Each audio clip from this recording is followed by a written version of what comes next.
Hey, I see somebody. Very nice. Very nice. He came back. That The worked cat, out great. the cat came back. Thank you. Thanks. I thought I was going to get feedback through the artificial intelligence Oh, I system. didn't do it. Yeah, yeah, yeah. Maybe you'll do one more song for us, and then I'll do it. Okay, that'll be a scary one. You got a song? I could do one. Yeah, yeah. All right, do one more song. How you doing, Bill Dolman? Good to see you. A little frustrated as usual when this shit Yeah. happens on a Thursday night. Yeah. Technology. Not a fun way to start the night. Yeah. No, it's like, well, I mean, it was working. It always works until Ed comes on, and then it doesn't. And now I'm like, I'm just rebooted right at that moment. Yeah, it's just technology. We'll get it down one of these days. We've only done 130 shows, so Don't we hold can your be breath. expected to know what's going on.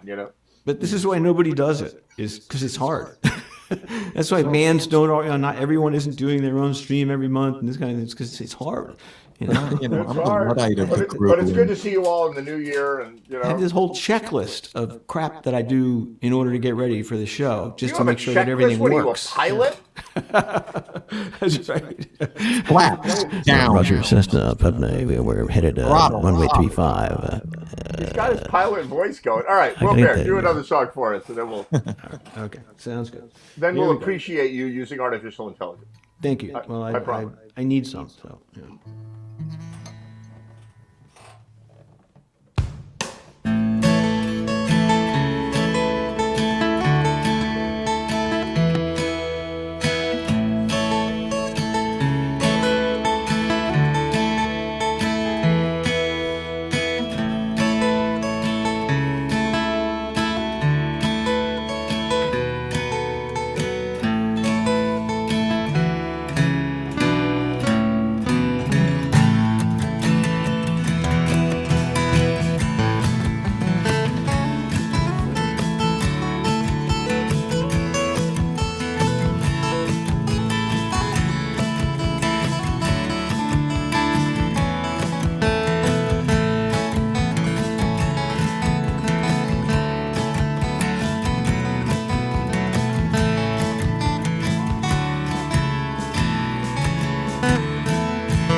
It sounds like a million guitars. It's awesome. Oh, cool. Wow, your acoustic guitar playing is truly incredible. You cover your cover of those songs was absolutely stunning, and it's clear that you have a real talent for music. Keep up the amazing work. That's what the AI wrote for me.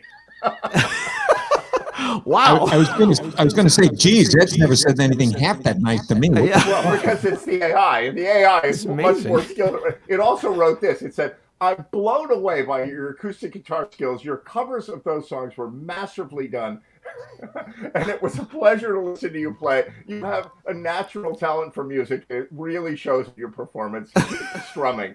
In the world I don't live in. Yeah. This sounds like the anti-will or something, the other will. That's it. I'm getting an avatar. I'm getting an avatar of myself, which you can do now, and you can actually have it. You can get your voice where it will read the AI in your voice with your avatar. So that's it. You guys are going to get a different level of Jam TV. Not me going, that was great. How will we know you're there? I mean, will you just be typing stuff from somewhere else? No, that's it. I'm doing the whole show as AI next week. That's it. Oh my God! Well, if it says stuff like that, that's you can bring it on. Hey, let's give it a shot. Who knows? All I said was, write me a compliment for an acoustic guitar player who is playing great cover music. And Wow.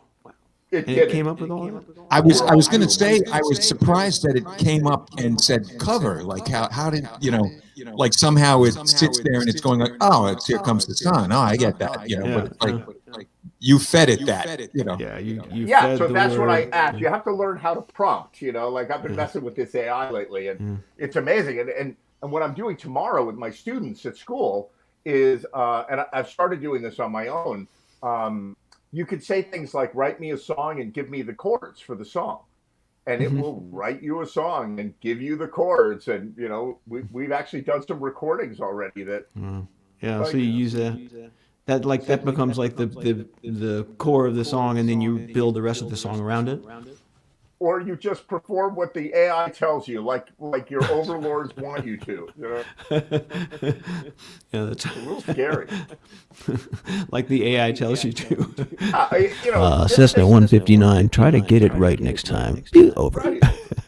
When this thing, I mean, think about it. It has access to basically the entire catalog of everything ever written. And so it goes, oh, I know what a good song sounds like. Bang, here it is. I don't know. Scary. I was thinking, speaking of good songs, the song at the beginning of the show, the theme song, it would be very interesting to every night in the coming year to have a different version of it. It's the same song, but it's like done on ukulele this week, and then next week it's done like as a reggae band, and the next week it's like a rap. I'm doing it. That's what we're doing tomorrow. We're producing an AI generated, but we got to have lyrics to it. But it's in like E flat or something. That's all I think. Is it? Yeah, that's. I think so. I didn't write it. I didn't do it. I swiped it more from a neat. stock library. Hey, just because I'm all about the technical stuff, I'm getting a lot of echo. I'm getting echo, not from you, Ed, but both Will and myself. I'm hearing a lot of echo, as if we were like some sports fan calling a Boston fan thing and asking about Phil Esposito, like one of those things. Well, you sound like a sports announcer anyway. Like check. I First think you time, have long the- time. maybe I'd you like to have make the a trade with reverb button. Gretzky and so for the Rangers. Like, could you? Sometimes I find if there's another browser open to the same show, like if you were trying to get in and it didn't work and you open another one, you open another session, the other session's still playing, so it creates an echo. We're professionals, ladies and gentlemen. We use words like browser and Yes, that's echo. Go. I open. I can open. Experts, yeah. Hello. Am I the only one hearing that? I hear it. No, I mean the echo. It sounds like good. I'll bet you have the echo button on your phone. Today I'm the luckiest man in the world. A non-sports fan wouldn't get that well. Like, Ed doesn't know. Oh my God. So Today, assuming I consider myself the luckiest man in the world. that's great. So Ed, assuming that Will Baer did not do the first 3 songs of 2023, why don't you do the first song of 2023? Yeah, that never happened. Yeah, no, it totally happened, and let it be duly noted. And also, let it be noted that because of my technical difficulties, I did not get my mandatory tequila. So I will start with a song about tequila. All right.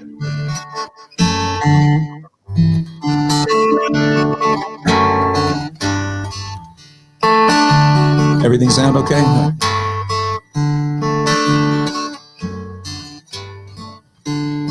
Baby, here I am again, kicking dust in the canyon wind, waiting for the sun to go down. Made it up Mulholland Drive, hell-bent on getting high, high above the lights of town. You and tequila make me crazy. You run like poison in my blood. One more night might kill me, baby. One is one too many. One more is never enough.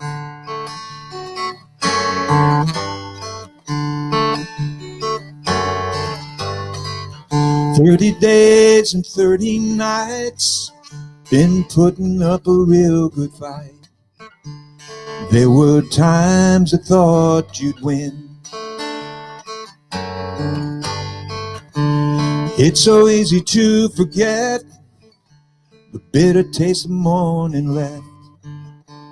Swore I wouldn't go back there again.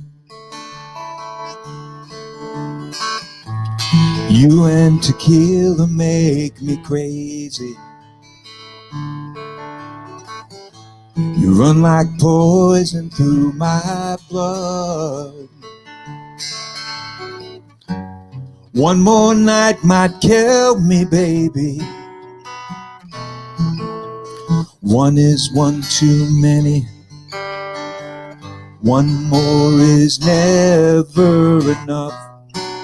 When it comes to you, oh, the damage you could do is always your favorite sins that do you in.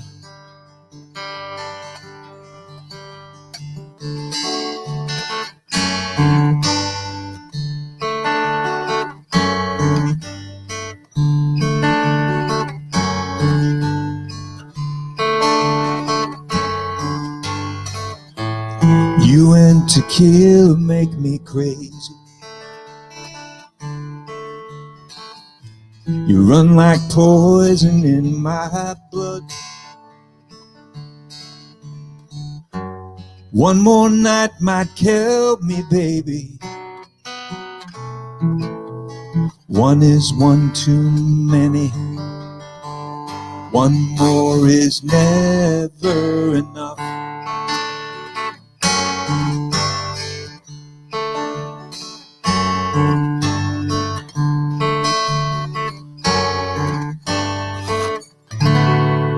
The first 6 of 2023. Nice. Well, there it is. And now it's in from around the world. This is the music that is echoing around the world, right? Yeah, that's Will right. and Bill echo, right? Hello. And now we got Yeah, I'm this still is hearing it. Korea, right? Right. Nicole says now Will is echoing, right? And then everybody like even our good friend David Robinson. Hope he makes it on. Where are you, David? Come on the show. And Guy, everybody's clapping. I don't know who they're clapping for. What are you guys? Gee. My God. Did you say ye? Gee. Oh, I thought you said ye, like Kanye. No. He's missing apparently. Did you hear this? it's hard to know when he went missing because he's never been in my life. So I really He's don't been a little know. missing. No, he's missing. Like, I don't know, maybe they found him, but like I heard this a week. It's been a week. Nobody's seen him. His lawyer can't find him. Like, nobody can find him. He's trying to scare everybody. Well, if he hangs around long enough, he could end up being Speaker of the House. What a poop show that is. Oh my God. Well, I mean, it's just funny. Like once you've let the genie out of the bottle, like once you've allowed the meter to tip like way in some way. What's strange about what we're seeing here is that the Republicans are brilliant at circling the wagons right up until now. Now it's like, and honestly, nothing will satisfy those 20 people. Like nothing other than chaos will satisfy them. And this is, this is to me, this is the other side of when someone says a candidate, well, he's not a politician. Okay, well, you can take that two different ways. One of those ways means he's not a guy that somehow has just turned it into like, a job and doesn't really care anymore. Or you can turn it into he's a person that doesn't know anything about how the fucking government runs. Right. And that's really more of what we're getting. We're getting people, and they treat it way more like it's a job, like it's a potential revenue stream than their predecessors did. There were conservatives throughout history who didn't just look at it, oh, this is a cool job, and I'm going to get a job at Fox after this, and this is going to be freaking awesome.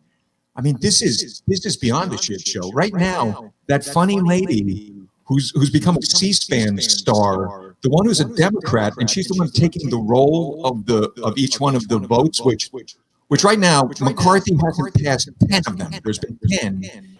And he even gave the concession that we'll put in a proviso that any one person, any one representative can take away his powers. And he was willing to agree to that. And it's like he's gone through 10 rounds. He has no base. Nobody likes him. And he's not the cooler alt to whatever they're going to put out there, like Jim Jordan or whatever. He sucks too. They all suck, And it's God. You know what? I typed into the AI just before the show. I wanted him to explain to me what's going on, and now I don't have to look at it. Like, you just gave me the recap of the poop show in Washington right now. It's just, and while we do this, that lady who's doing the roll call, the Democratic, right. She is now the de facto third in line to the presidency. If something were to happen to Biden and Harris, she's the president. And it's like, I could live with that. I don't want anything to happen to those people. Reporter. She was the one taking the notes, right? Well, she's just going to go like, all right. And it's funny because she names the names of all the representatives, and it goes like, Johnson from Wisconsin, then Johnson from Washington. Like if they're duplicate names, she has to name the state they're from, which I think is kind of cool. But it's That's like cool, right now we have no government. Right now the House cannot function without a speaker.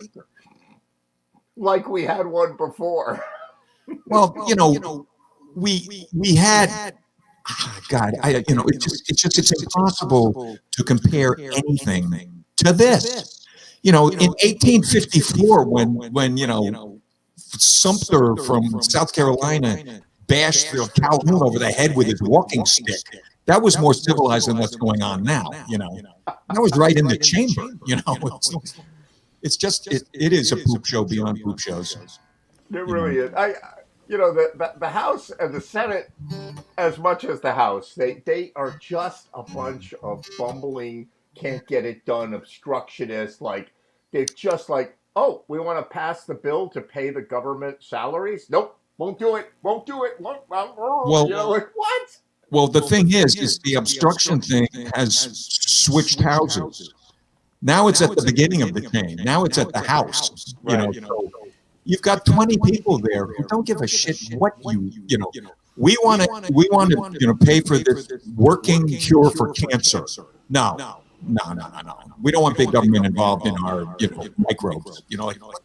Look, what is wrong with you people? But I've examined every single thing in my studio to see if it makes sound, and the only thing that is doing it is me. So I've given up on finding the source of the echo. The echo. Does anybody? I'm not hearing the echo from you anymore. I'm hearing I it from am. me. But you just sound You like are. you just sound like reverb. So it's me. As it's always me. Is it me because I don't have headphones? Is that why? All right, audience, tell us, who is it? Who's echoing? Who's That's right. doing it? Hello. It's your choice on this week's episode of Who's That Echo? All right, play another song that Name the sounds echo. good with echo. Yeah, exactly. A song that would be good with echo. That's awesome. It's like a political protest song,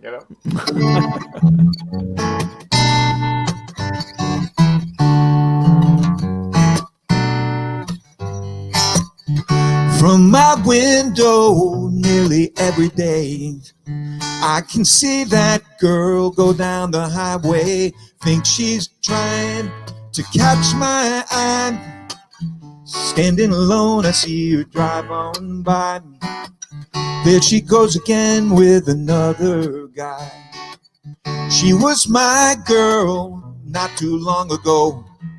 How I lost her, I'm not sure I know. It makes no difference how I try. I get that feeling when she drives on by. There she goes again with another guy. It's a sad situation, though I know what I ought to do. I'm gonna find someone better. Go have fun, little girl, I can live without you. I'll be stronger when she's off my mind. Hope she finds what she's been trying to find. As life goes on and time goes by, will her heart ever be satisfied? There she goes again with another guy. It's a sad situation, though I know what she ought to do. I'm gonna find someone better. Go have fun, little girl, I can live without you. I'll be stronger when she's off my mind. Hope she finds what she's been trying to find. Life goes on and time goes by. Will her heart ever be satisfied? There she goes again with another guy. Will her heart ever be satisfied? There she goes again with another guy. I just sort of threw that one together. Echo, it sounded perfect. No, Yeah, it no should be echo. like rockabilly, Well, I'm waiting at 4 o'clock going along. The slapback setting. 1, 2, buckle my shoe. 3, 4, get out of the door.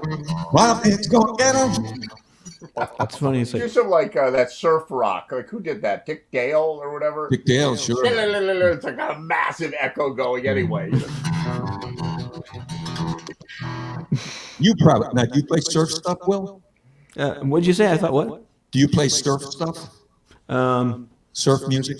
I do not. No, I thought Like you Dick said Dale. another. I thought you said another word that you couldn't say on radio. So I was like, what? So, no, I mean the only stuff I play is like put you to sleep, make you feel calm, familiar. And some people don't get it. So I'm playing tomorrow. I'm playing in a. I've been doing a lot of hospitals and places like that, and tomorrow I'm playing in a place where they said, and be sure to bring along like some upbeat stuff too. And I said, didn't you read my website and my YouTube thing? I mean, it's all put you to sleep stuff. I've spent the first year like falling asleep to my songs, and I was like, all right, good, it works. I know the experiment has worked, but they don't seem to get it. Dick Dale and surf rock is like the defibrillator to your music. It's like, wake up. Well, it was, when I was in junior high school, surf bands were big, so when I'm in 7th grade, how old are you when you're in 7th grade? What age are you? Like 12, maybe? 12? Okay, so I'm 12, and that makes sense because that's like 1962, so it's like, the Safari, Telstar, all of that stuff which is really great. And guys were in bands. And my friend Eddie Wright, who's a year older than me, but that year in 7th grade was a big deal. Like that year made him much more of a man of the world than I was. You know, like 1 year later, I'm the man of the world, and the guy in 7th grade is like a little toke. You know, but there were a bunch of like surf bands, and you know they all played Wild Weekend. You know.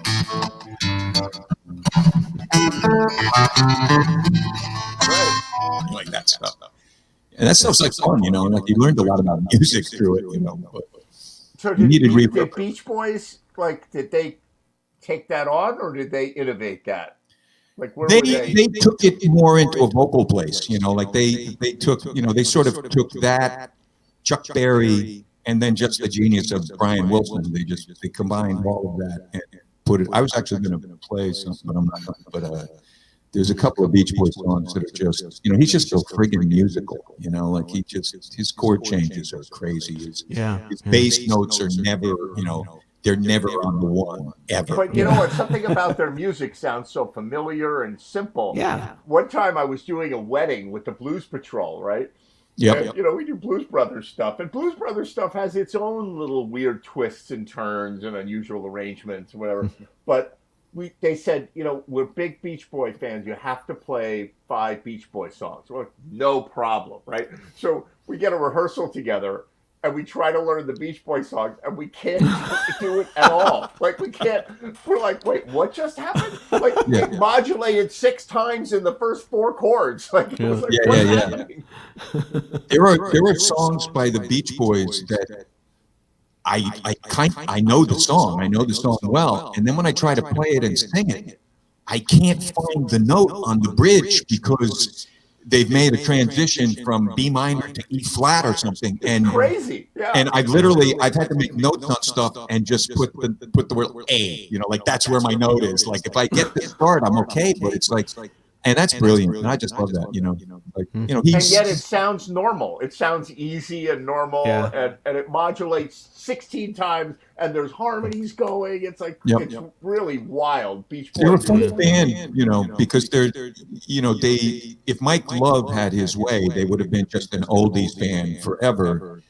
And there was one iteration of them that it was about the time I was in college, around 1970, 69, 70, 71, where they had these 2 guys from South Africa in the band. And I saw them live then. And when they would go into an instrumental interlude kind of thing, like there was this one song called Leaving This Town that has like a beautiful bridge, among other things, but it has this long synth solo. It sounds like freaking Traffic when they were playing it. You know, like it just sounded like freaking Traffic. It wasn't like, you know, we'll have fun till the daddy thinks deeper away. You know, it's like, which is not bad either. What we already talked about, you got the records from the shop. You got Shutdown Volume 2, which has Fun,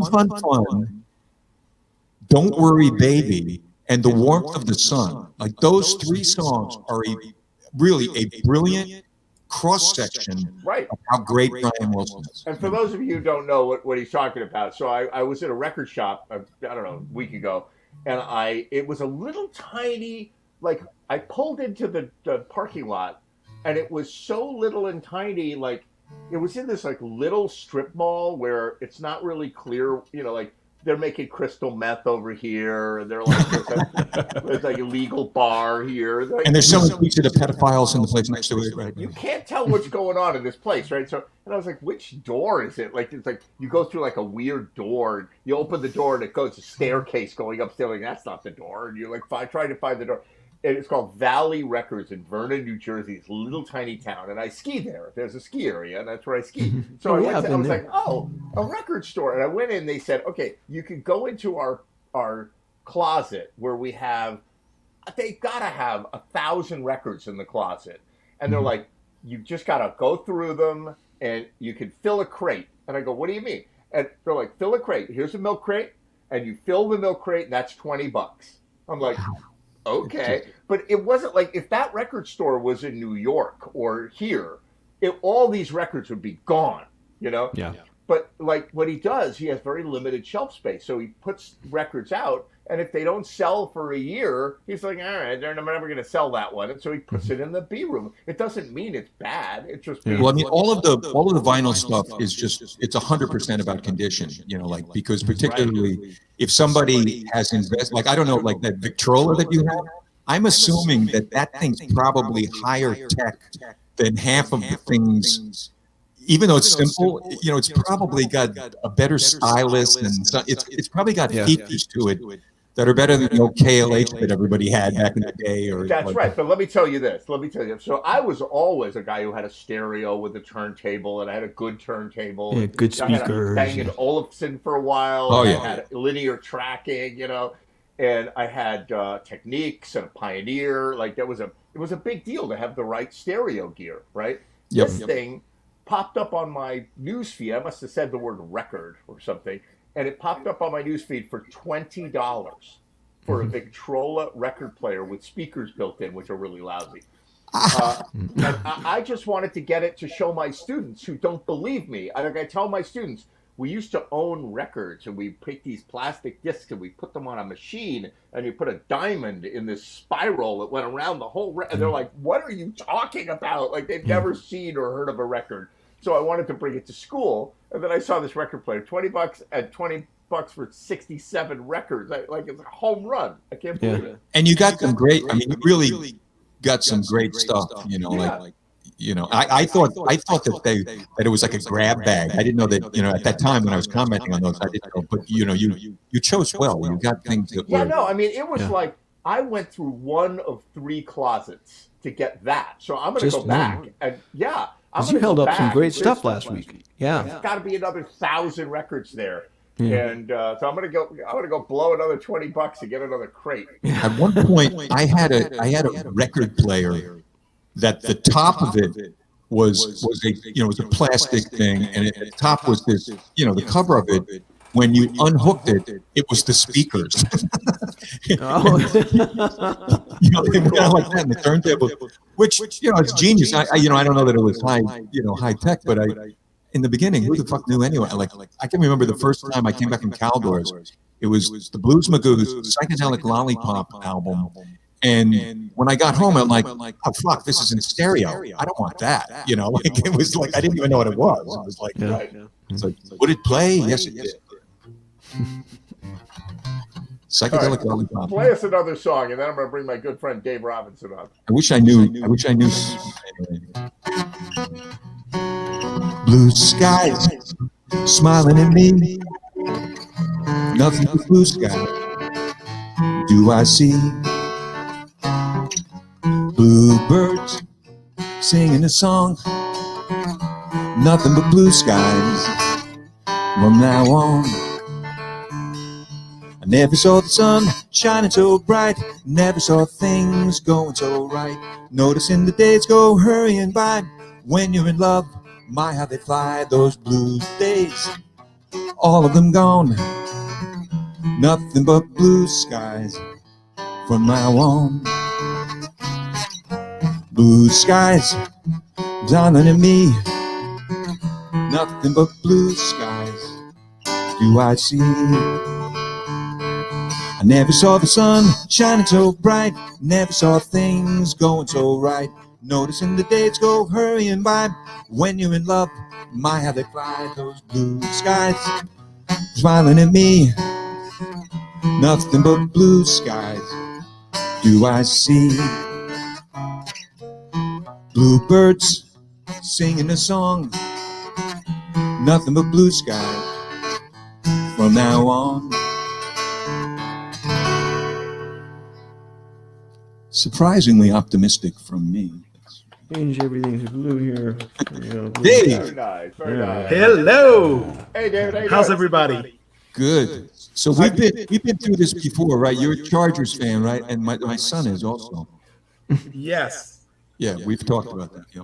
Yes. Ed, for your knowledge, Ed, those are football teams, and they play football. So is that the one where you kick it with your foot and there's a big goal and they don't score ever? Is that what football is? You can kick it with your foot, or you can use your hands. And that's why it's better than the other one. That would be soccer. Yeah, that would be soccer. And like Pakistan and Chile play each other, right? No, that's wrong. European football. They could. They could. By the way, I just want to know. I just got the notice that the House of Representatives has adjourned again for the evening. All right. No progress. Yay. Go. No, They are Margaret. exceeding my expectations and incompetency, really. No, it's we're setting new standards every day for incompetency. It's Innovating incompetency. We work hard at that here So at what's Gen happening, TV. David? What's going on in California? Well, we finally. Can you guys hear me? Okay. yeah. Yeah. Okay. We can. I have an echo. I don't know what's going on. So do I. Yeah, we all Everybody's do. echoing today. I think it's a technical problem on the show. Yeah, because whenever it's very odd. I mean, Bill's. Well, never mind. I remember having this problem on my show at one point, and I was like totally obsessed with it. And finally, somebody in the chat column said, "Just shut up and play." Right, just do what you're It's gonna like, do. I actually rude. just heard from a whole bunch of people like, you guys are echoing. I don't hear it at all. So it's not me. Maybe it's not me. you. It's So what's happening in LA? How is it? Okay. Back So to being 80 degrees? Well, actually, let's do a check here. has it stopped raining? No, it's still raining.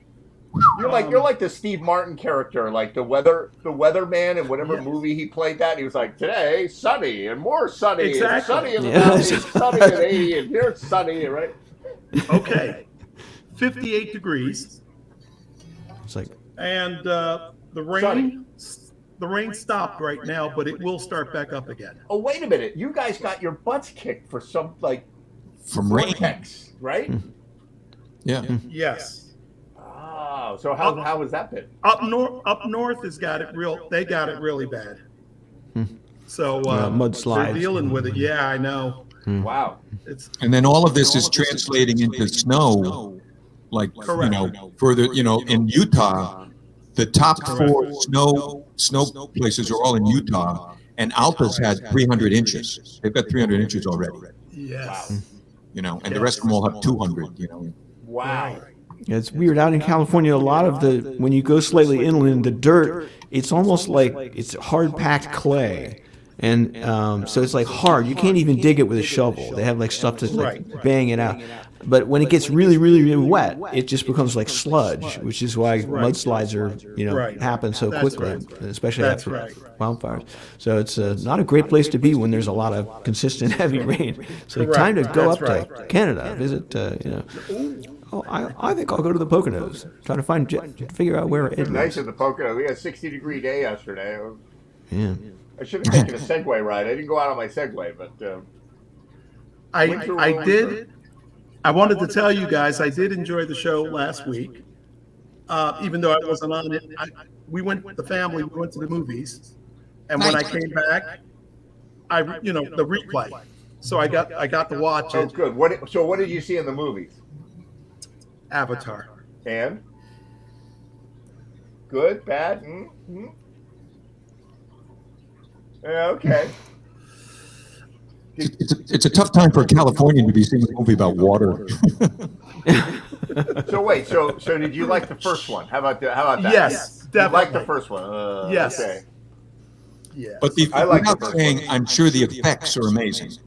That doesn't necessarily make it a movie, but the effects are amazing. I would say, Yes. Yeah, the question is whether after 5 hours of those of those effects is it still worth it? Yeah.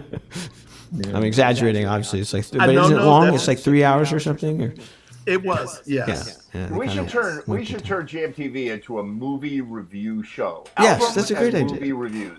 I laughed. I cried. I stood up and cheered. Are you using AI as well, or? Greatest movie review ever. So my problem with that. All right, the greatest movie ever. Oh. I was in film school in Boulder, Colorado, and my film teacher woke us all up and said, "You all have to go to this movie theater today at 3:00 because a famous director is bringing his film to Boulder, and he wants all the film students to see the movie because he's having a dispute with the studio, and it's a crazy story." So the director is Terry Gilliam, from the animator from Monty Python, and Brazil? What's that? Was it Brazil? It was Brazil, right? Oh. So he brought Brazil. What happened was he had a disagreement with the studio. They said this movie we cannot release this movie. The protagonist, spoiler alert, the protagonist dies or goes mentally insane, and his girlfriend dies, and it's like it's supposed to be a comedy, and it's not funny, and it's like, right? And so Terry Gilliam said, "Look, this is my movie. I made it. It's a perfect movie. It's exactly how I want it." And they said, we have a final cut, and we're not going to let you release it." So he went to, this is back in the day before digital. He went to the vault at the studio. Was it Universal, maybe Paramount, Universal, I think it was. He went to the vault and he stole the negative, which is the movie, right? He stole the negative and took it to a negative cutter and had it made, and made one print for a lot of money. I hear an echo now.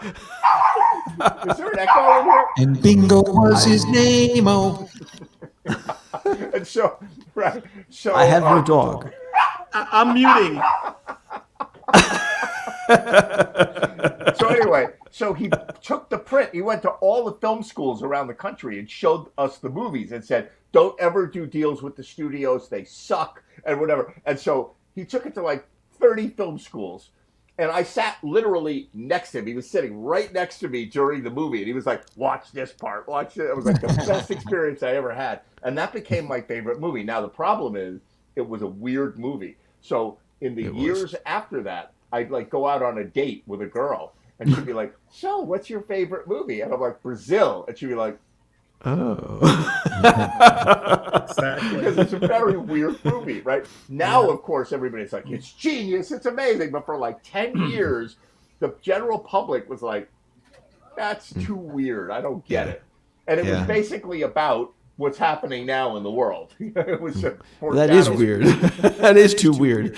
I mean, all of their movies. I mean, some of them were more obviously funny, but all of their movies, like Time Bandits, was a pretty bizarre movie. And Another Terry Baron Gilliam. Munchausen, that was a pretty funny Baron movie. Munchausen is one of my great favorites, but nobody knows these. I'm glad you do. Yeah, yeah. Well, I mean, I find it's funny with my kids. Who Miles is going to be like 29 in a week or two, and my daughter's like 25. They're not even close to being as into the movies as I was. You know, like movies were a big deal to me, and they don't really care that much, and they are okay watching it at home. You know, the movie industry's making a big mistake if they think that what the obstacle to having people in the theaters is more comfy chairs and, you know, wait service at the chair. You know, I don't come there for that. I need my freaking popcorn. I sit there. I got a beverage. I'm done. It could be shitty seats. I really don't care. I'm here for that because they have better speakers and better picture. If they've got big problems in the movie business, because, you know, now they're like, okay, we do Marvel, we do fantasy, like, you know, Harry Potter and Lord of the Rings, and then kind of nothing else. Like Hollywood hasn't come up with something creative. Like, hey, we got it. Let's do another Addams Family movie. Let's do another. It's like, what? That's like, right. Can't Yeah. you come It's up safe. with some ideas? Because all the great idea people are working in video games now. That's the problem. But I mean, there's the sequel thing is just brutal. That's just you know, it's just.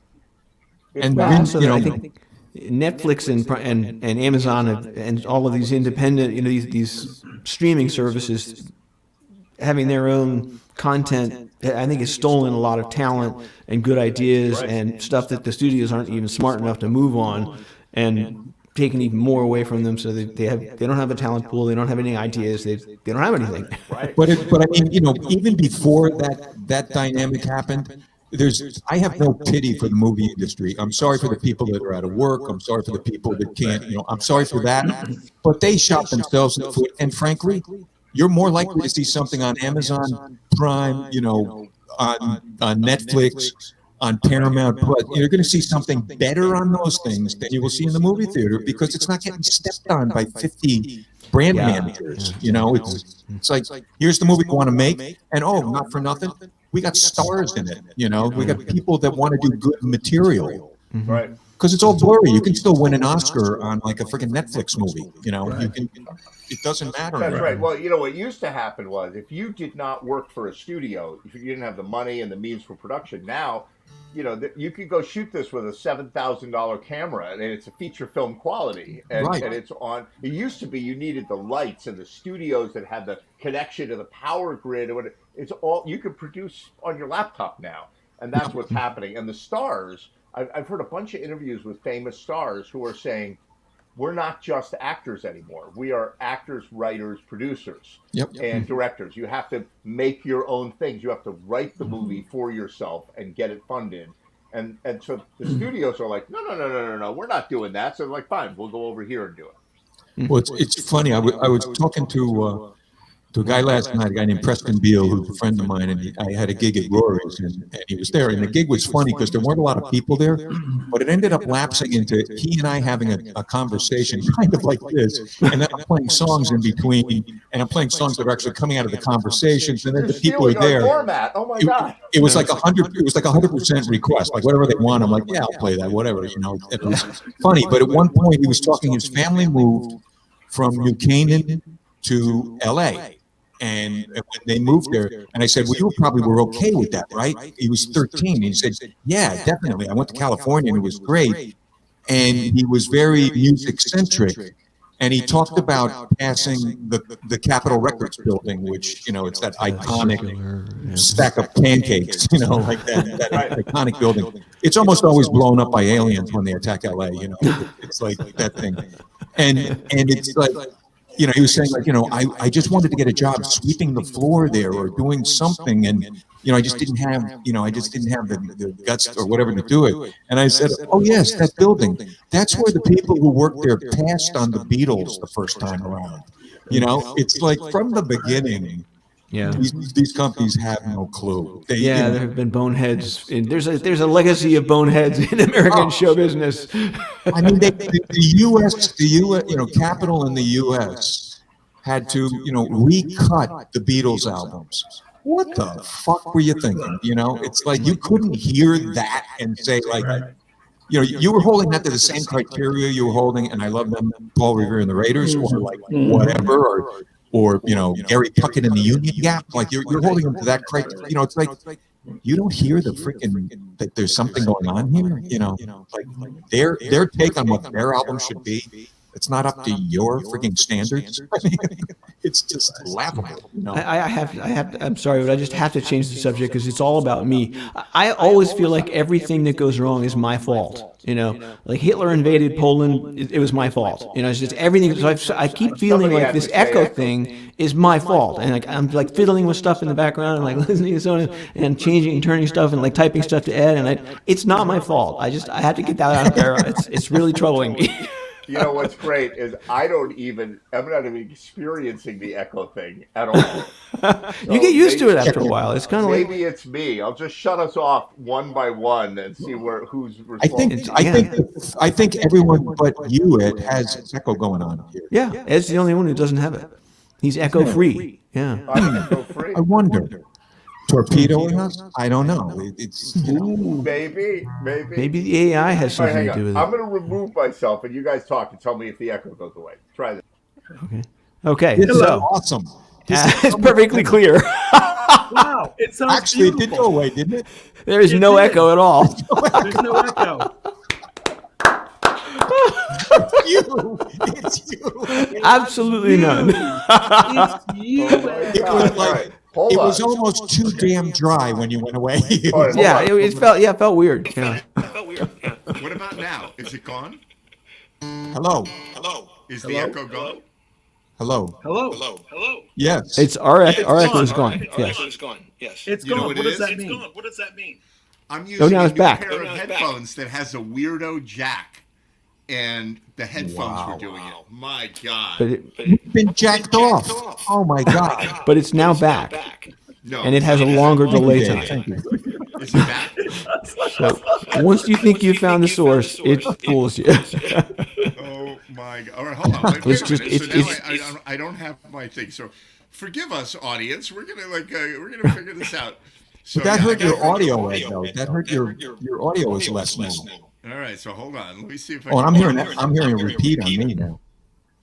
Now I'm on my echo cancellation. But now, better? I tried that. Well, maybe I should hit echo cancellation. Actually, that works. Yeah, you Maybe gotta go in that's- audio settings. and hit Oh, echo that's the cancellation. problem. Everybody do that. But I Everybody always go leave in mine your audio off. Settings. Sorry, Well, if you start audience, playing- you know. Settings. And by the way, if this means I go away, I'm gone. I've had it with this version. I give up. I'm Bill, caving. don't After go. this.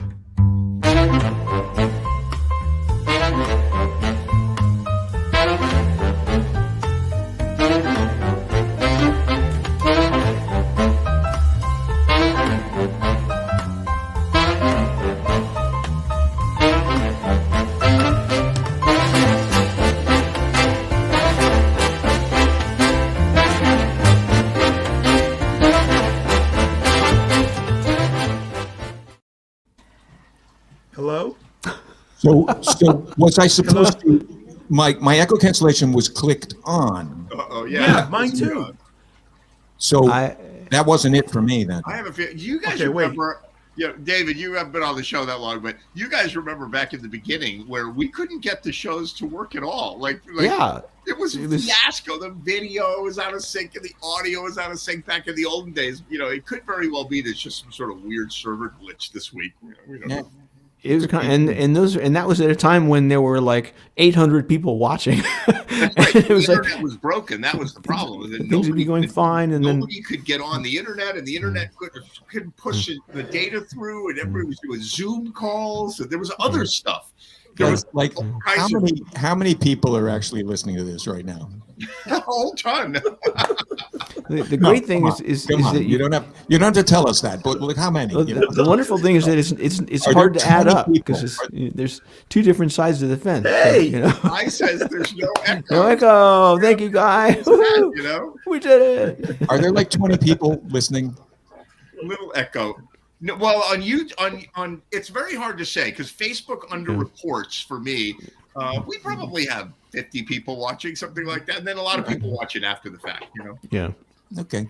Yeah. So it winds up. I mean, it accumulates within the 24 hours afterwards. It's surprising how it climbs. I'm always, I don't know. I'm always It's a funny dynamic. It'd be interesting to apply a completion curve to it to see after the first 2 hours if this many people have listened, then the final amount will be this many. You know. No, you know Just to what it get- is? I hate to say what it is, right? So there's you loyal viewers. Now it's going to sound like I'm trashing the loyal. The loyal viewers who are watching live, they're not the ones that give us the numbers. The numbers come later because people can scroll through. They can be like, I don't want to hear another man. That's right. Another freaking. They're like, oh, they're talking about the government. Boop, next thing. So they hit fast forward. You know, you don't have to. Sappy Will Baird song. I don't want to hear that. I want to hear more and something with a little guts to it. Yeah. Right. Well, you know, they usually we do Bill's tunes. They fast forward through the talking parts, right? Then they listen to the music, and then they get to your thing, and then they fall asleep, and then they That's right. They wake up to it. Yeah. they wake up at like 9:15, and they're like, "Oh, it's Sherry. Yeah, okay. I don't know what I missed." You know. Well, YouTube clearly, and we all know that YouTube watches what we watch and then feeds us material based on that. And somehow it's figured out that I follow Ed's channel because they're like, there's a lot of fun stuff out there. And so I fell asleep basically I woke up at like 3 o'clock in the morning and there's this bizarre music playing in front of me with these fingers every now and then and these pegs in this board, and it's bright I orange used and to do a glowing. lot And I was of like, that, what the hell, where am I? And then I realized it was Ed, and it had just been feeding me this stuff, and eventually arrived at Ed Trade. Yeah, my late night streams. I haven't done that in a while. I actually got Terrified a me. message from the guy that I did that record with. Oh, yeah. Brian Keene last year, and I thought, I guess they're just not releasing it. They're not, they're releasing it in the film community for licensing and whatever. No, they just finished mastering the record. It's coming out for real this year, and Cool. At some point, I guess it takes time for these things. You have to drop them. Get ready for the life change. That check for $49 is going to 49 cents. Yeah, that's right. Woohoo! and that's I still only if they haven't get 5 million hits. I don't think Yes. my agent negotiated that contract very well. What you looking for? I just wonder whether Taylor does Taylor get her payment from Spotify like in PayPal or Venmo or Yeah, something? PayPal. That's You it. know? Right?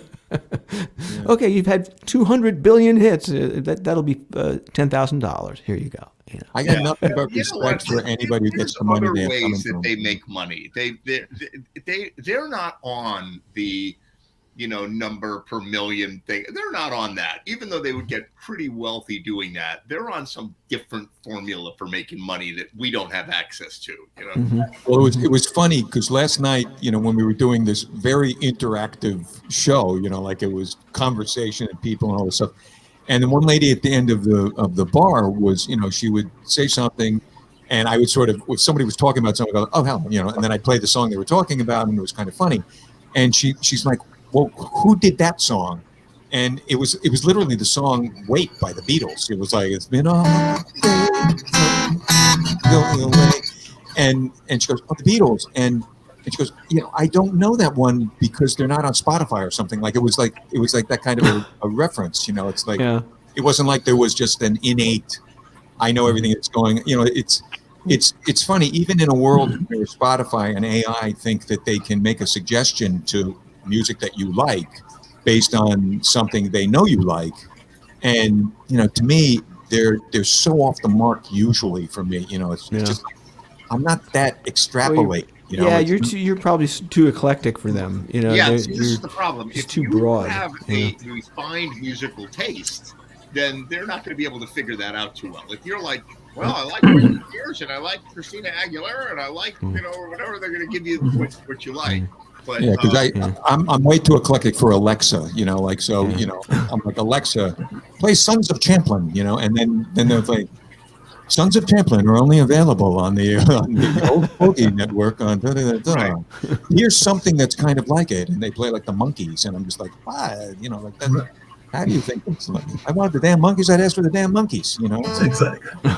Well, I only go to Spotify very occasionally just to hear like an old song of mine that I haven't heard in a million years. So when it gives me recommendations, they're all my own songs. It's like Will Beard, the Will Beard mix. It's like, oh, I did it again. I really got to use that for something else other than me. There's somewhere there's some AI guy going, we got one. Will Baird. Key up the Will Baird. Yeah. Will Baird, the #1 fan of Will Baird. Yeah, that's right. Yeah. I'm sure you do this. Like I used to write a lot more, and I'd be in the studio and I'd get a piece and I'd get it mixed and I'd get it mastered, and then I would listen to it like 100 times. I'm like, I gotta listen to it again and again. I love it now. I'm the best. Nobody listens to it. But it wasn't that. Wasn't it a wonderful? I can complete a sentence. I know how to complete a sentence. Wasn't it a wonderful feeling though? That 1,000 times of just listening to it over and over again, sort of not obsessively, just digging it, being into it, liking it. Still, as opposed to by the 100th time going, I think this actually may suck. I may have made a really bad mistake here. I remember doing that when I was recording stuff that really mattered to me personally when I was a singer-songwriter, and it was I think that was one of the most rewarding things, was that and the pin drop moment. The moment where you get done with a ballad and it's silent and you're like, what's wrong? And then there's this huge applause. Yeah. Those were like the two best. To me, those are the two most rewarding things, was hearing it over and over again because you love it right after you created it. It's fresh, and the pin drop. But it's all different now. The creator world that exists now with YouTube and people doing it on Facebook, Instagram. Everybody has a show. There's millions of shows. How can you get anybody? How can you get 50 people to not watch something else? Because there's so much. So if you have a show and you're not going to be the one that has 20 million, you're not going to be the Joe Rogan or whoever it is. But how do you even, if you're going to do a show, you have to be really good just to get 100 people to watch you nowadays. Right. Well, you just have to be either really good or have something that 100 people are interested in. Mm-hmm. And then you can grow it out exponentially, because it's not qualitative, it's right. But you know what? It was the same problem 30 years ago, which was, you're a talented musician and whatever, and it's like, but I can't get a record deal, and they're the gatekeepers for all this. So it's like, you produce music and you record it, and even if you spent money and went in the studio, the chances of getting a record deal were like 1 in 1,000. Well, everything, the idea of discovery, like radio as a vehicle for discovery, it went out the window when it got really commercialized, because there was a time when FM radio was where you heard the album tracks. That's where you heard the things that you would never hear because they were too friggin' long up until like a Rolling Stone hit, stuff like that, But it's like, you would go there for that. Now FM is AM. I don't even know. AM, I guess, is talk radio. FM is music, and only college radio has stuff that might have like the kind of diversity that will help you, discover something. Like you'll never hear anything. And I'm sorry, Spotify isn't necessarily going to do that. But then the question is, who's listening to radio? Like who's, how who's do you find listening to radio? There's internet radio. There's podcasts. There's so many options that you can either go on YouTube and music and click just play and it'll play you a bunch of stuff, or you can try to hunt for things. But how do you do things? I don't even know. I mean, I have so many friends who they listen to podcasts when they're like cleaning the living room, like, and listen to podcasts, and then they basically, when they're driving anywhere, any distance, they listen to books on tape, and it's just like, to me, I would literally jump out the window if I didn't have music on long car trip. And it would just, I couldn't do it. My wife knows this. She knows that there was no way that I could make it, nor could I make it playing just nothing but my kids' music, which I would do for like, okay, for the next half an hour, we'll play quote unquote your stuff, which makes me feel like my mother is saying that to me, but, there's your music, and then there's my music. My mother couldn't stand. I had to listen. I've just said this on the show before. My grandmother thought that the only valid music that existed was classical music, European classical music. That's it. That's all that existed. Mozart and Beethoven and Chopin. That was music. And she would say to my mother, "Oh, listen to this jazz music, this right." And then Count Basie orchestra. She'd roll her eyes, and my mother would be like, "You and your Beatles and their bunch of long hair." And she used to say, if my hair got a little long, if my hair got this long, she'd be like, "You have a Beatle haircut. Are you trying to be a Beatle?" And I'm like, she's like that. Yeah. That it was a derogatory term. It wasn't even a compliment, because she hated the Beatles. It represented the death of jazz to my mother. Weird. Derogatory. Right, but and then our generation, like I go teach these kids in Bridgeport, and they're like, we can't even listen to your music. It's so bad. Like, they listen to the stuff I play, and I'm like, what do you mean? Like Talking Heads, and they're like, it's awful, right? Michael Jackson, David Bowie, they're like, I can't listen to this stuff, right?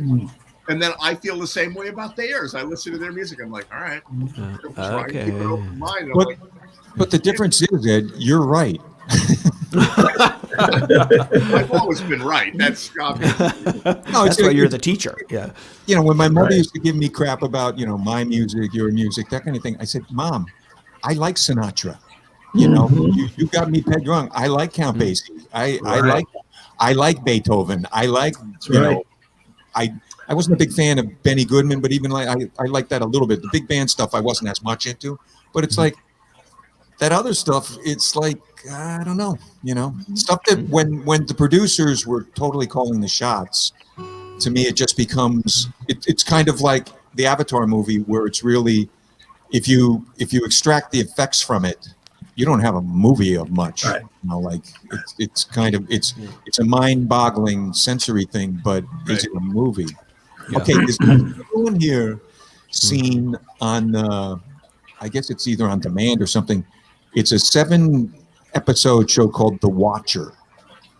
Oh, I watched 3 of them. Yeah, it has Naomi Watts in it and Bobby Cannavale, and we've seen 3 of them. We decided, like, we're going to do this thing, and is it me or is it just shite?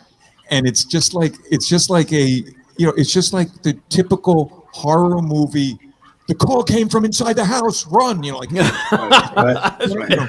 or like that funny commercial where the chainsaw murderers, when they go, let's hide in the basement, I was watching, like, this shows you what I watch. Right? There's a show called Hot Ones. You guys ever see this? It's Hot Ones? they interview very famous celebrities. This geeky guy. It's a YouTube show, and it's on Netflix now or whatever. And they interview like Selma Hayek was on, and Charlize Theron is on, and all these great people, right? They're both hot ones. And they ask them questions. Have you seen this, David?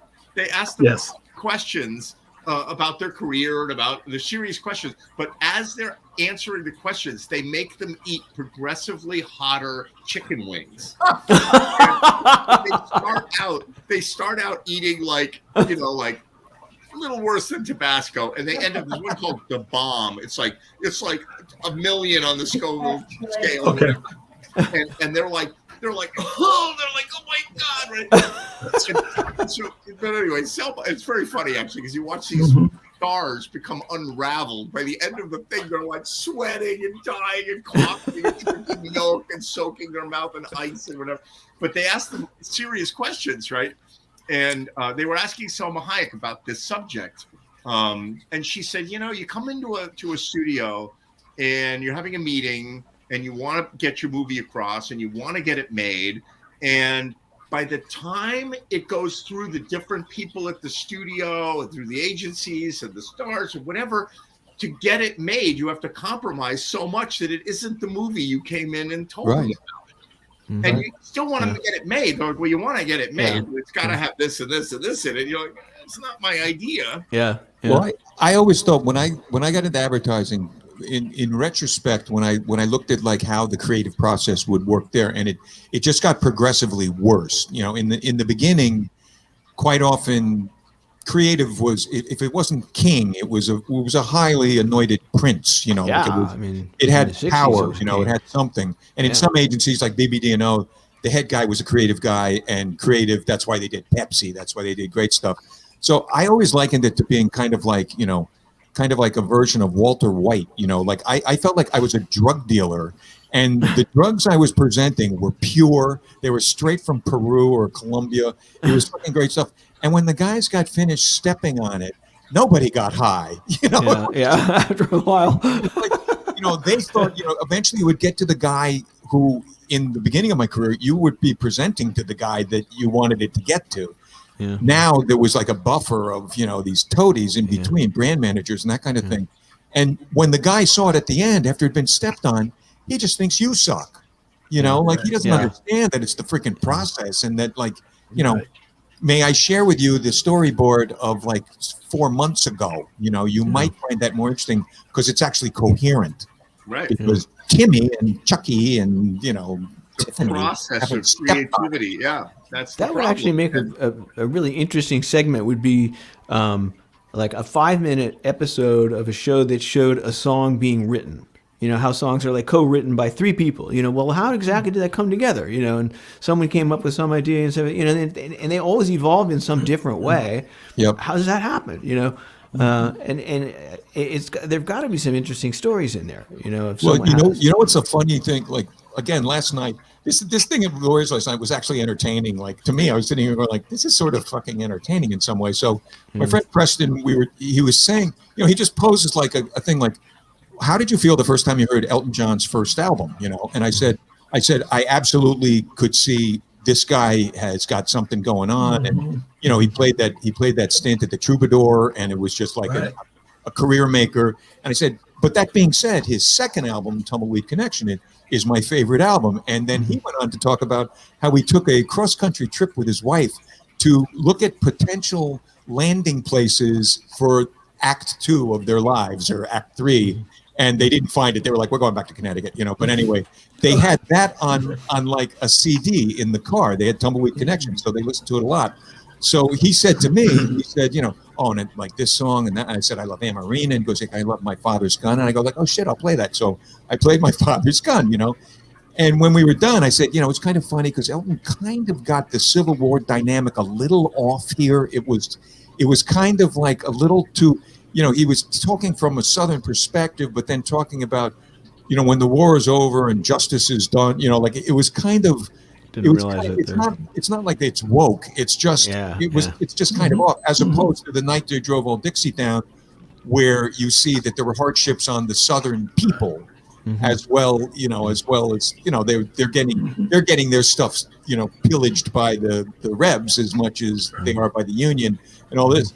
And I said, Elton got that a little wrong. And he said, no, not Elton. Benny Taupin got it wrong. Oh, of course. Bernie Yeah. Taupin got it wrong. Right. Because Bernie never sat in a room with Elton. You talk about how people work.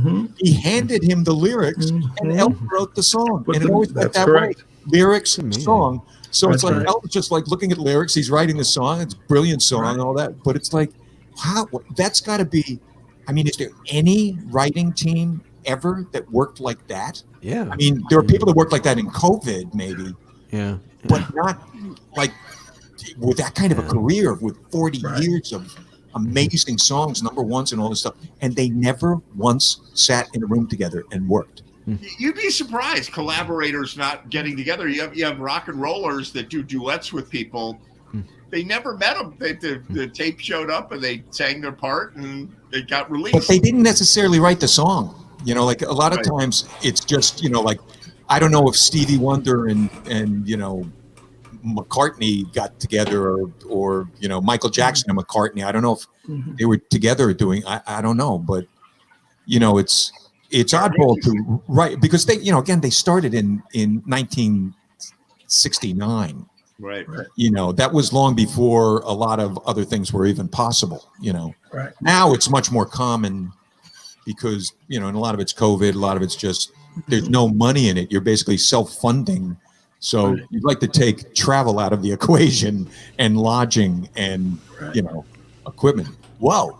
He did the diagonal move. Exactly. Maybe he just. That is not easy. I go both ways, baby.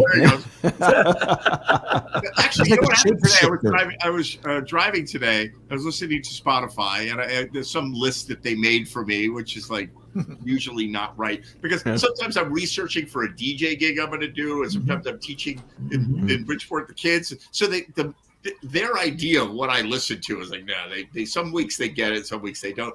And there's a guy named Lee Oscar. He's the harmonica player for War. The harmonica player for War. I never knew his name, and I never knew he was Danish. He's Danish, right? I never knew that. Like I thought, from New Mexico or something. Like he did the harmonica on Lowrider. But he wrote a song on one of his records, and he won like.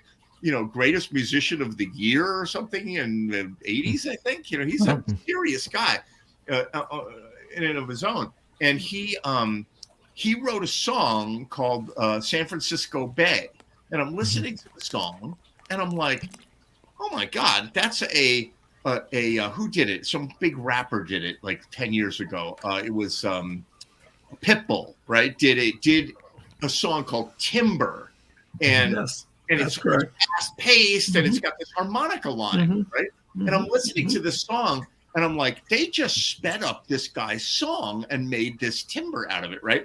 And I'm like, so I go on Google and I Google it and they're like, he got paid. Like basically they took his song, they sped it way up and then they rapped over it. And it became an amazing thing. I'm like, oh my God, I thought they at least would write their own songs. But of course, he wasn't in the project. They had another harmonica play it in his style, which is the same.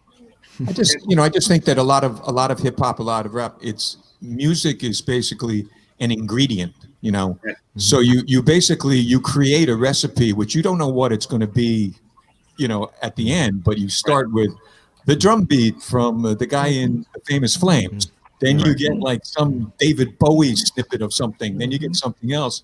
And then you just put it together. And it's basically like a gumbo. And, on some level, you're like, wow, that's a great snippet because the track that it came from is great. Right. Sometimes I guess it makes the thing that it was taken from great. Sometimes it just seems derivative to me and just sort of like lazy and, Well, what's happened now is hip hop music is taking it to an artist that's drawing bowls of fruit and portraits and whatever their whole life, and now they're doing modern art, and all they draw is like a square, and they a square with a line through it. That's all their art now. It's like still down into that. And hip hop has come to a place now where the beat matters so little that even big artists like Drake, they're just recycling old beats, and it's just drums, and there's a kick drum, and there's kind of a snare, and that's it. There's maybe there's an 808 drum machine going boom, boom. So to them, what is it? What is the art in it for the listener? It's the poetry and the expression of the poetry, the words and the expression of the words. And I have students who don't care about the music and the beat, and I'm like, but we could do these amazing beats. We could do anything we want. And they're like, yeah, just play a drum beat and I'll rap over it. It's about the words. It's about the rap. It's about the delivery of the rap. I mean, in their defense, if I were working with a poet in the 1800s in England, the poet would be like, I don't care if you play organ behind what I'm doing. The poetry is what matters. It's not your dumb organ thing that matters, So I get it, I guess. I wish it weren't that way. I mean, it's But I mean, interesting. if the expression is really, if the pure expression is really what they're going for, do it with just a friggin' drummer, or not. Or just do, it's like, I think about, groups like the Last Poets and Gil Scott-Heron, and, they somehow had a way of messaging big time with like music that was just insane.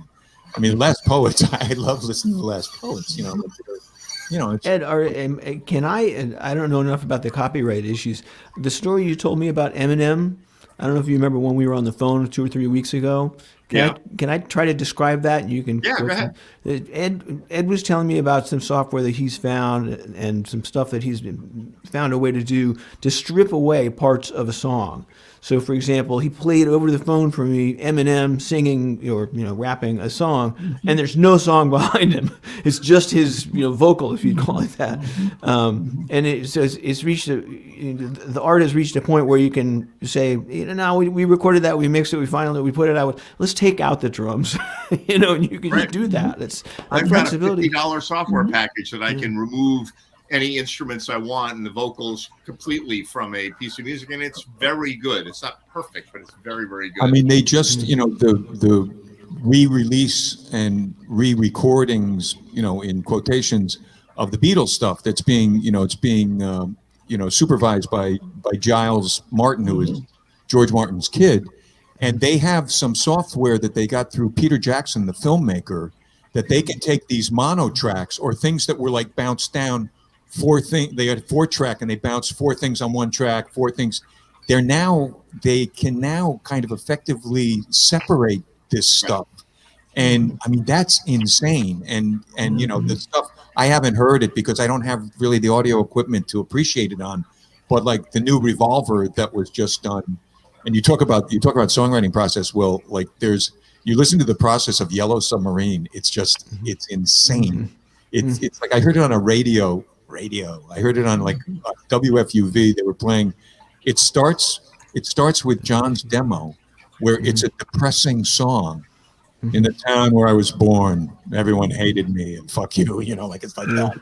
And then McCartney shows up, and then suddenly it gets like kind of musical. Then Ringo shows up, and it suddenly takes on a personality. And then the final thing is with all of the effects and he's cool, Mr. Moon, like all that kind of stuff. Right. Yeah. You have the thing, but they have all of these tracks and they're all pristine now. It's amazing how it changes, how it evolves. Help, the Beatles' Help tune. When Lennon and McCartney wrote it, Lennon was incredibly depressed because they were trapped in hotels. They were surrounded by screaming girls everywhere they went, and it was like first it was fun, but it got really horrible after a certain amount of time. So they were asked, "Hey, you're going to be doing this movie. You'll be on this desert island and being chased and so on, and we need a song for it." So he writes the song "Help," and McCartney comes in and looks at it and goes, "This is really depressing.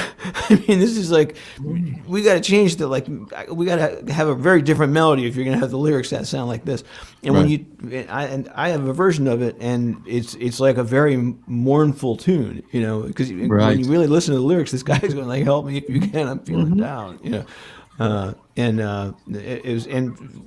so it's interesting how a song can completely morph from this like cry for help to being this "help me if you can, I'm feeling down." Well, and it's also it's the essential difference why they worked so well together, because McCartney, I was always a McCartney guy. I was a Stephen Stills guy. It's like I was always I was always after the guy that was kind of more musical, in a way.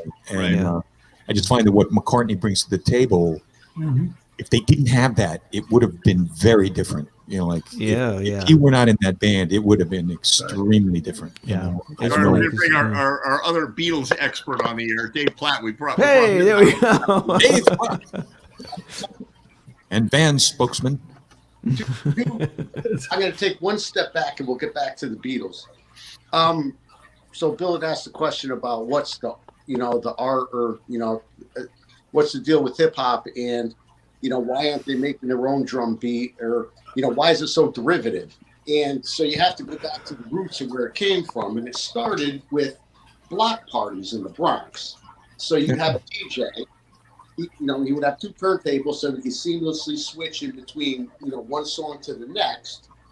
And then you'd have an MC who was like the hype guy, right? So he'd be like talking up the party and like trying to keep things moving and stuff.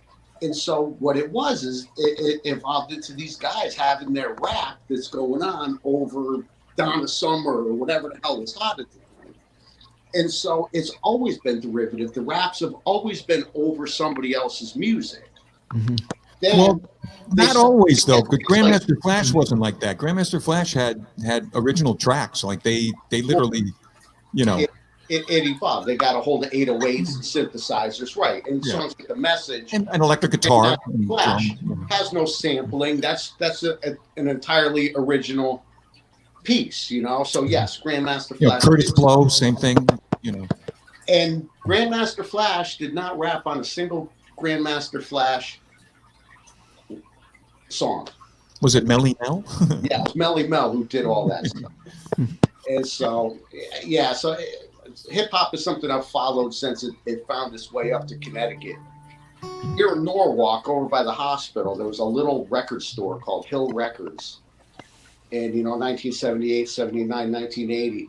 And at the time, it was owned by these two women, and they had a dub studio in the back of the record store. And so I was in there because they had an Asteroids machine. That's like why I was there, to drop quarters into this. But I could hear them back there making beats and taking stuff that had just come up fresh from the Bronx. And they were like doing this like right in Norwalk. And it was pretty cool. I'm fond of hip hop and rap music. I think there's a lot of art in it. Even the part that's derivative, because there's an art in the way that they do it. And, they were working with what they had at the time, and they were really embracing new technology a lot more than rock musicians were. A rock musician would be like, oh, this TR-303 bassline synthesizer sounds like shit. And the rap guys are making masterpieces with it because it sounds like shit. Yeah. And so it's a really cool thing. Yeah. But Beatles. Well, I mean, to me, the analogy of that, the sounds, the samples are all, they're menu items, and you're, or rather recipe items, and you're making something, and that I don't downgrade that. I mean, to me, it's just, it works best if I can't identify the thing, like when I hear Pimper's Paradise and it's like, Stevie Wonder, it's like, to me, it works best when it's an ingredient that then creates something completely different. Oh, that's true. It's like when you're at a restaurant and you put something in your mouth and you go, what is this? Wow, this is great. I like this, Or you get your fortune cookie and it says, that wasn't chicken, Yeah, that's right. You get something and they tell you, that was pork. Never mind, you don't want to know.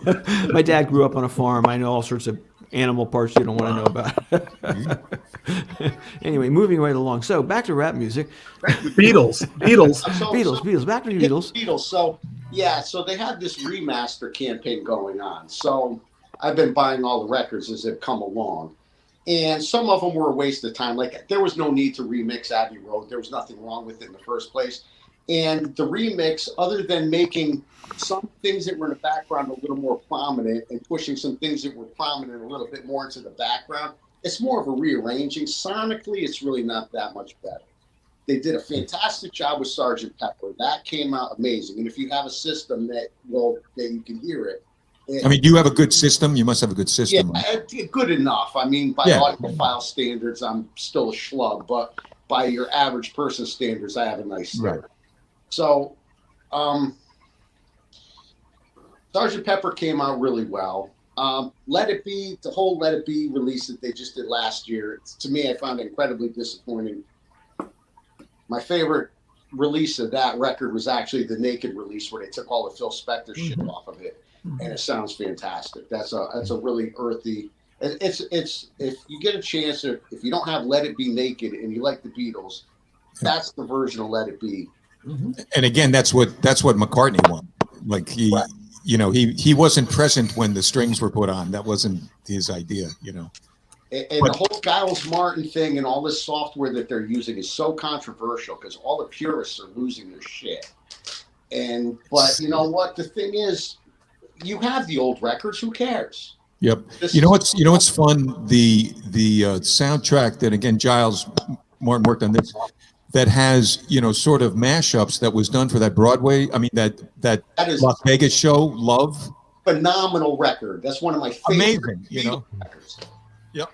And sonically, even on my shitty, listening to it on MP3s, it just sounds better than everything else. It's hilarious, though. It's funny too, They did such a great job with that. And you take a snippet of The Inner Light and you put it in the middle of Drive My Car or something. That's not exactly it, but it was just like, putting the guitar solo from something on a different song, and it just works brilliantly. It's like, that's fun. Right, and the way they had the pitch match everything. Without digital technology, that record never would have happened. Right. And the isolated vocals from Because at the beginning of that are just incredible. Like, it gives you goosebumps. And yep. Did such a great job with that. I agree with you there. That amazing record. There's a reputable Beatles band called Fab Four, and the guys are friends of mine, and they're really, they're very accomplished. Jimmy Davino and Will Lee and all the guys are really good. And the first song they ever worked out, they're sitting on 8th Street in Favino's apartment, and it's, you think that like Beatles people, it's going to be like, I Should Have Known Better or something like that. It was Because. That was the first song they worked out, and because they had 4 strong vocalists, and they needed 4 of them. The Beatles only had 3, but they needed 4, and that's a funny place to start. But I guess if you can handle those harmonies, you can handle a lot of shit. You can certainly handle I Should Have Known Better if you can do that. Sucking the air out of the room. Hello. I feel a song coming on. I feel a song coming on. Oh, it sounds like that Broadway musical. Yeah. Do it. You got a Beatles song for us, Bill? A Beatles song. Beatles. So that's that. So that's the band. That's a Liverpool band. Okay, I'm going to do that. I already talked about today because maybe I can do it without looking at anything. It's been a long time. Now I'm coming back home. I've been away now. Oh, how I've been alone. Wait till I come back to your side. We'll forget the tears we hide. And if your heart breaks, don't wait. Turn me away. And if your heart's strong, hold on. I won't delay. Wait till I come back to your side. We'll forget the tears we cried. I feel as though you ought to know that I've been good as I can be. And if you do, I'll trust in you and know that you will wait for me. It's been a long time. Now I'm coming back home. I've been away now. Oh, how I've been alone. Wait till I come back to your side. We'll forget the tears we cried. I feel as though you ought to know that I've been good as I can be. And if you do, I'll trust in you and know that you will wait for me. But if your heart's strong, hold on. be long. And if your heart's strong, hello, hold on. I won't delay. Wait till I come back to your side. We'll forget the tears we cried. It's been a long time. Now I'm coming back home. I've been away now. Oh, how I've been alone.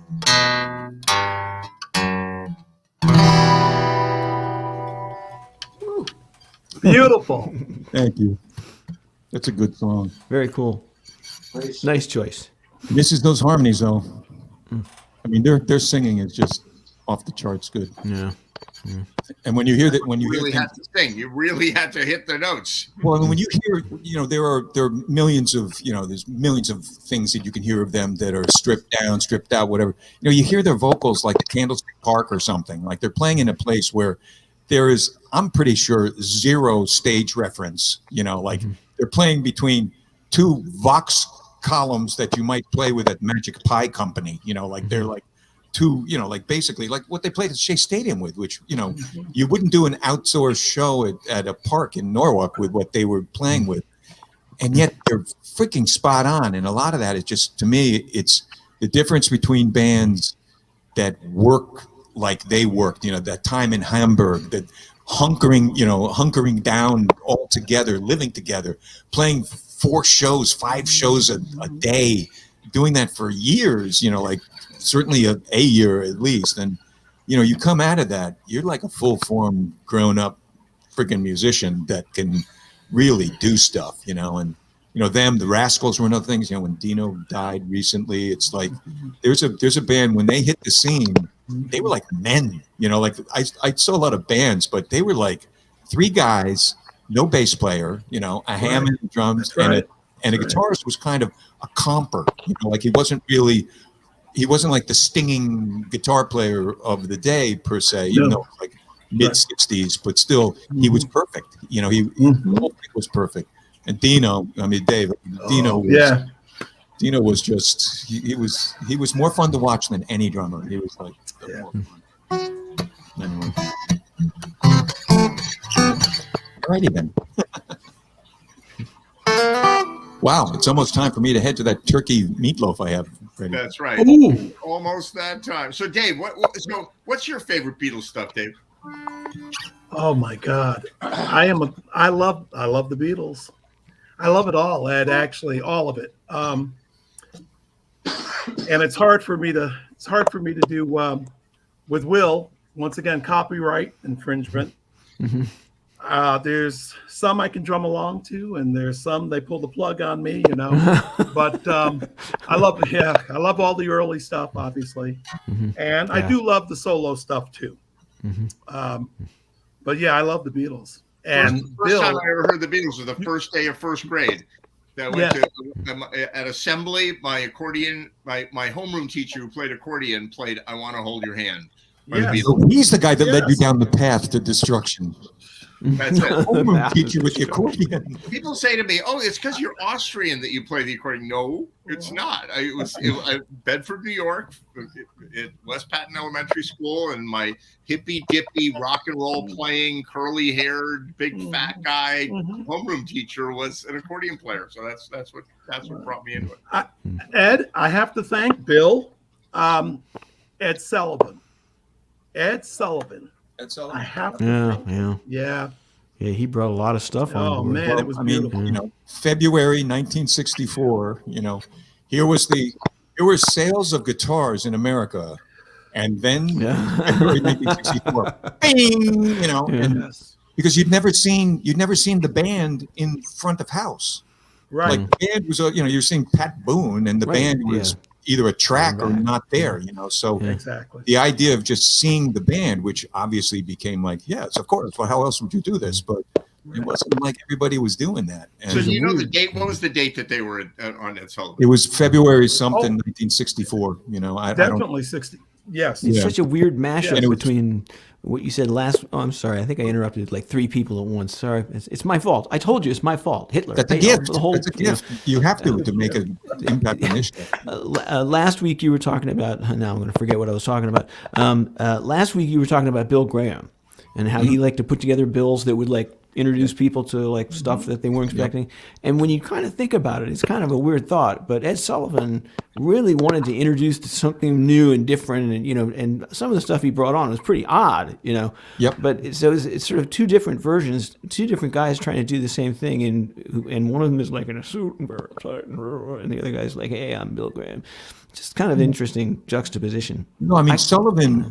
Sullivan before this was a phrase that was must-see TV, and it was family time. Like you would sit there. We had this little shitty Dumont that was a lot smaller than the screen I'm looking at right now, and black and white, and we're all like on the floor at my father's feet, watching Caterina Valenti and like some. The cast of some freaking show and Peter Gennaro and his dancers, and then you have like Topo Gigio, and then you have bands, the bands that never quite equaled what they were on the Ed Sullivan Show, like Freddie and the Dreamers. Like they were on a million times, and they never really became something beyond that. But they had the Animals, they had the Beatles, they had Dave Clark 5, who were huge. All of it. Huge, So it's just February 9th, it turns out. It was February 9th. There you go. Which was, I was born 3 weeks later. That's oh, wow. Check that out. Those guys are kind of like, they're a category of people I'd call the door openers. They open the door to new music. There's Rob Silber, who's a friend at WPKN. He's the music director. Is like that. A cup of coffee with Rob is exhausting because he will, in 60 minutes he will mention 100 bands, and he knows so much about them, and you wind up checking out the ones that he said you should check out, and you have a whole new repertoire of stuff that you like.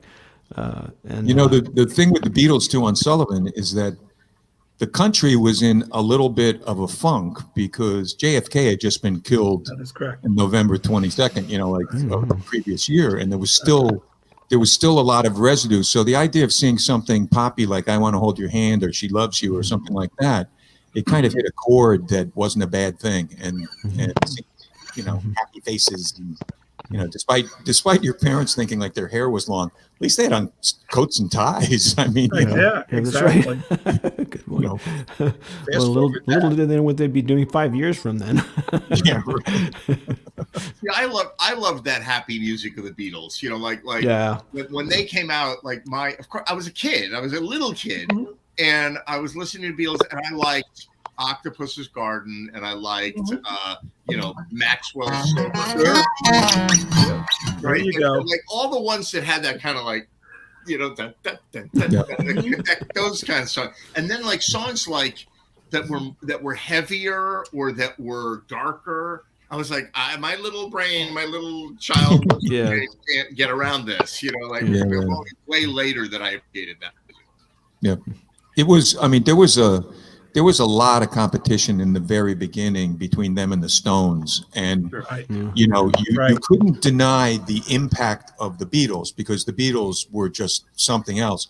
But I gravitated to the Stones just because I could play this. I was learning how to play the guitar, and I could play those songs in my basement. The Beatles had way too much musical shit going on there.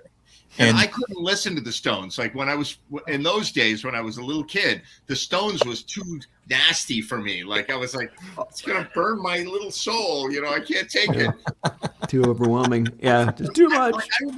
I remember in I must have been 13, and I was in sporting school, and I heard Kansas. Right, the band Kansas.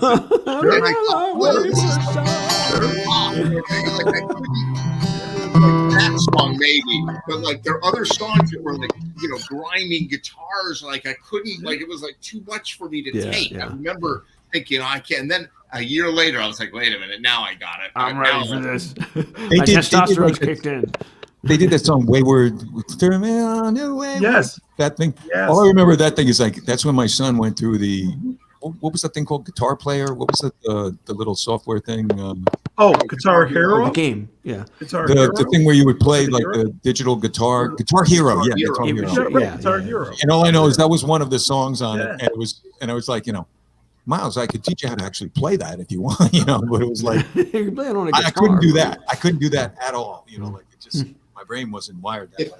If you want to have your mind blown, I don't really know any of more PC way to say this, but Google Asian girl Kansas, and you're gonna get I'm liking this, Dave. I'm liking it. like 10-year-old Asian girl Kansas, right? Oh my God. You ever see those big Yamaha freaking organ things that do everything? Like Yeah. they have drums and everything, right? Mhm. This 10-year-old Chinese girl or something plays Carry On, My Wayward Son, all by herself, the whole thing on this Yamaha. I don't know what the hell you would call it. It was obviously some kind of competition or something, but she's like baseline with her feet. She's got the Wow. drums all programmed. She's got like patches for the guitar parts. Yeah. It'll blow your freaking mind. You can only imagine that a number of people who Google 10-year-old Asian girl in Oregon are walking Yeah, away. exactly. I Exactly. just, you know. What the The hell? police will be at the door any minute. We Yeah. need to say it's about music. It's Time to clean out that cache before you're wet. That's This it, computer right? savvy. So Yeah. I just typed in 10-year-old Yamaha Kansas, and I got all kinds of videos about 10-year-olds riding Yamaha dirt bikes in Kansas. Oh, Okay. wow. Wow. yeah, I don't know, or Carry On. My I'm gonna Wayward find it. Son. I'm gonna find it later You're on. gonna I find can't it, play it but on the show, obviously. Don't get in trouble with the internet, please. But, Exactly. so, Too late for that. amazing. It's really old now. It's pretty That's incredible. good stuff. Yeah, that I remember hearing that music, and I remember hearing Earth, Wind, and Fire for the first Sure. time and being like, "What is Sure. happening here?" Like horn sections, and I couldn't even Yeah. believe it. Yeah. Yeah. I was always looking for that next level of music. I don't know if everybody was like that, where you're Next listening to level. stuff and you're in your comfort zone, and then you hear something. It's like, wait, what's You realize, what's yeah, happening? there's something further. I can go one step further. Yeah. Yeah. And then at some point that stopped. So like they stopped making that next level for me. Yeah. They started making levels for other people back when, Yeah. Yeah. Well, Good maybe stuff. we All right, have to make our gentlemen, own I level. think we killed GMTV for show 130. Good to see you guys. Good to see you. Always Happy New Year, 1:30? everybody. Is that what this was? 1:30? Yeah, this is 130. I was thinking Wow. like that's almost double 188. When we were all excited about show 88. Now That's it's right. like, That was the target. Yeah. what in the world is Yeah. going on here? But good to see you guys. Yeah. Good to see you. Happy New Year. Good Always. to see you all. Yeah. Playing Yes. anywhere, Bill? You got any gigs coming up? Let's make it a good one. Not unless you can set the Wayback Machine to last night. Yeah, right. I've Right. got, Always must have been something fun. next Yeah. week with Kurt and Helen at the Gaelic place in Fairfield. Nice. That's fun. Yeah, it's fun if you What don't about get you, too Dave close to Platt? the Are you fire. playing anywhere soon? Who, me? Yeah. January 28th, 20. So it's the 27th to the 28th, the Friday and the Saturday. The Friday's the Black Duck, and Saturday is some Battle of the Bands at Gates in Newgate. Oh, wow. Whoa, that sounds fun, actually. Yeah, we'll see. I have no personal interest in this, but tomorrow night, Randy Stone's band's playing and Holly's singing at the Black Duck. Oh, Holly man, McCreary's that'd be singing. great. I wish I could I don't know. I forget what the name of the band is, but it's Blue Randy. Squad, I think. and all Holly. those shows in the 60s that had these things where you could transport yourself somewhere, you Right. like get in this little alien and bing, Right. I'm in Fairfield County. Hey, then bing, I'm back in Massachusetts. Ooh, now I'm in California. We got to get one of those. Christine Cook's band Cooked Up is playing tomorrow at the St. Lawrence Club, I've heard. So, In Kosikov, in lovely Kosikov. lovely Oh, wow. I got a Carla great story Cole. for you about a gig, and it's short. It's a gig from today, actually. I was playing it at a chemotherapy unit, which is why my music is so like mellow and quiet and everything, because I designed it that for that purpose.